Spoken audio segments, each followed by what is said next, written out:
Des débats plutôt sereins aujourd'hui au Conseil général. Il faut dire que beaucoup sont plutôt d'accord sur le principe d'une réforme. Mais quelle réforme? Et c'est là que les oppositions se font jour.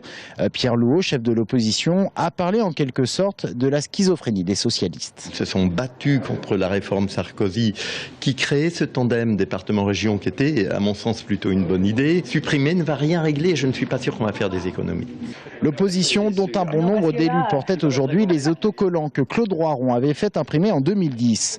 Pour ou contre la suppression des départements, un débat qui transcende les partis. L'UMP, Serge Babary, est par exemple pour. Et à gauche, on retrouve des opposants farouches comme Patrick Bourdi, animés par le souci de la proximité. Donc, tout ça me paraît un petit peu revenir en arrière, que cette recentralisation et cet éloignement finalement du pouvoir des élus et de la demande des citoyens. La vraie question qu'il faut qu'on se pose, c'est que ces territoires auront-ils une autonomie fiscale? Auront-ils, je dirais, des compétences propres, mais c'est-à-dire sans forcément avoir un contrôle comme on a toujours aujourd'hui de la part de l'administration centrale de l'État? Ça, je pense que c'est l'enjeu majeur de la réforme.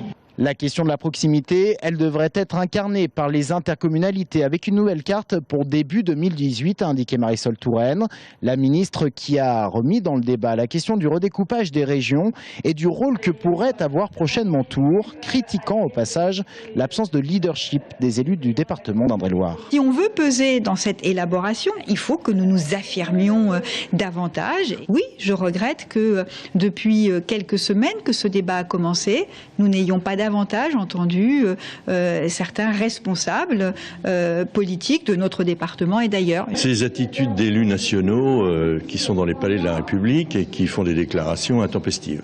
On ne peut pas se déclarer vouloir être la capitale d'une région dont on ne connaît pas les contours. Serge Babary qui aura néanmoins rappelé le rôle prépondérant que pourrait avoir Tours dans le cadre d'une grande région centre, Poitou, Limousin. À noter enfin le mea culpa gouvernemental en la personne de Marisol Touraine. Pour la ministre, réformer le scrutin cantonal avant même de parler de réforme territoriale fut pour elle une erreur.